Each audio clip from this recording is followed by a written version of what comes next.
This hood has been sitting under the sun for 22 years. The paint is chalk white, rough to the touch. The kind of oxidation people look at and say, yeah, that's a respray, that's gone. Watch what happens when I apply this one product. A foam pad, 40 minutes in a driveway. And the original color is coming back. Deep, rich, the way it looked when it left the factory. Right in front of your eyes as you work. No sanding, no buffing machine, no spray booth, no painter, no appointment. $15 worth of product that's been sitting on auto parts store shelves since 1901. I'm not going to tell you this is some forgotten secret that nobody knows about. It's been sitting at hardware stores and auto parts counters for decades. Most people walk right past it without knowing what it actually is, what it's actually doing to the paint when you apply it, or why it works when everything else only pretends to. So let me just show you. You already know what oxidation looks like. You've seen it your whole life. That chalky white hood on the car parked down the street. The faded red truck that looks pink now. The roof of your own vehicle if you park outside and haven't waxed it in a few years. That's oxidation. And most people have been told it means the paint is dead. It isn't dead, it's dry. Here's what's actually happening at the surface.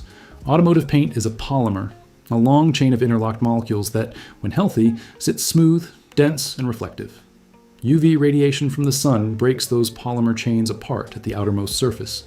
As the chains fracture, the surface becomes porous, full of microscopic channels too small to see, but large enough for liquid to enter by capillary action. The pigment underneath is often completely fine. The color is still there.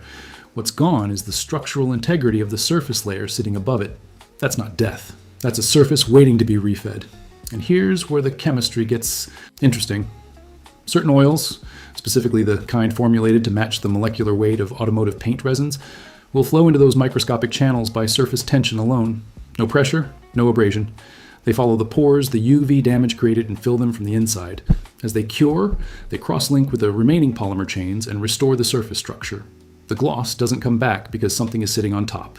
It comes back because the surface itself has been rebuilt. That principle has been understood since the earliest days of automotive paint. The company that figured it out first has been in business since 1901.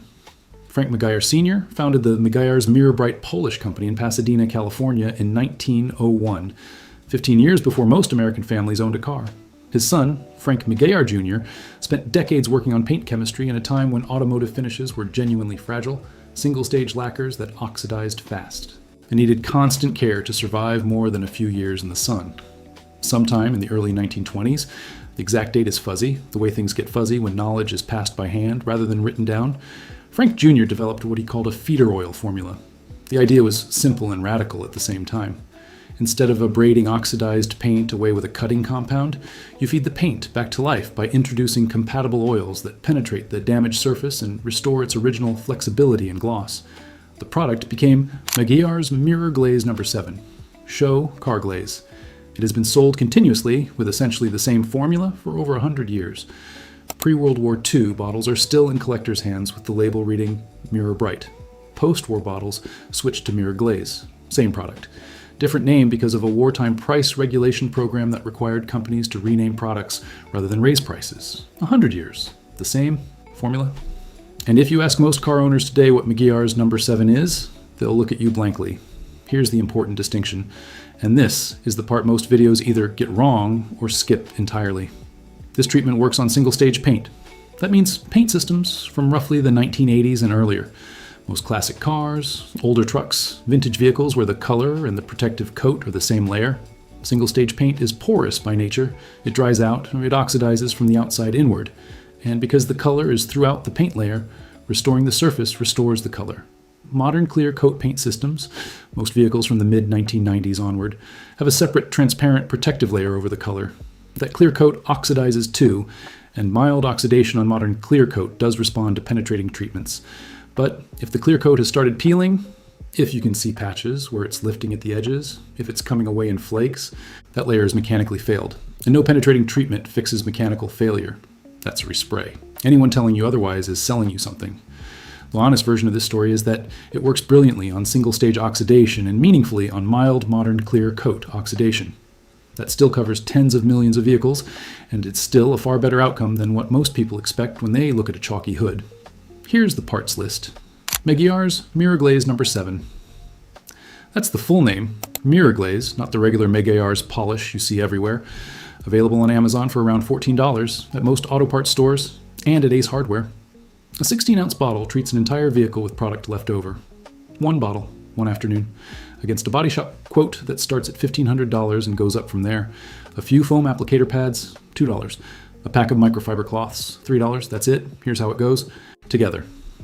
Wash the car thoroughly with dish soap, not automotive car wash soap. Dish soap strips any existing wax or silicone sitting on the surface, which would block penetration. You need bare, clean, dry, oxidized paint. Pour a small amount of product onto the foam pad and work it into one panel at a time, using straight, overlapping strokes. You'll see the pad picking up the white oxidation residue as you go. That's the surface layer lifting, and the color beneath beginning to show. Work the product in with moderate pressure. You're not polishing the surface away, you're feeding it. Let it sit for 10 to 15 minutes. A thin haze will form as the carrier evaporates and the oils begin to cure. Buff that haze off with a clean microfiber cloth. Here's the part nobody tells you until they've done it. It's genuinely compelling to watch. You're working a panel, and the paint is changing under your hand in real time.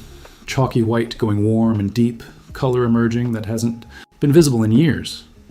People who do this once go looking for more oxidized panels just because watching it work is satisfying in a way that's hard to explain.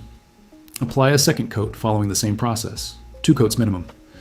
For severely oxidized panels, a third coat after 24 hours makes a real difference. After the final coat, protect what you've restored. Apply a quality paint sealant or carnauba wax to seal the surface and slow the UV damage that created the problem in the first place.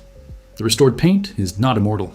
Regular waxing 2 to 3 times a year keeps oxidation from building back up.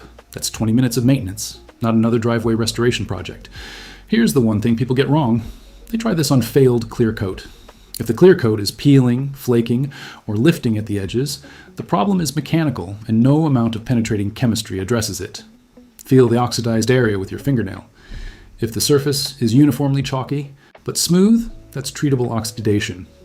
If you can catch a fingernail under a lifting edge, that section needs professional work. Treat what can be treated and be honest with yourself about what can't. Trying to restore mechanically failed clear coat with a penetrating treatment results in a surface that looks worse than before. Save the product for what it can actually fix. The thing about this that stays with me is how long this chemistry has been available and how thoroughly it got buried under products designed to provide temporary results. The commercial polishing compounds, sold at most auto parts stores, work by abrading, physically grinding down a thin layer of the damaged clear coat to expose fresher material underneath. The result looks great for a few weeks. Then the new surface oxidizes just like the old one did, and the customer reaches for another can. That cycle sustains a market. A product that feeds the paint and restores it from inside rather than grinding it away doesn't fit that model as cleanly. It's not that the industry hid penetrating treatments. Meguiar's number 7 has been on shelves for 100 years, and Frank Meguiar Sr. wasn't exactly operating underground.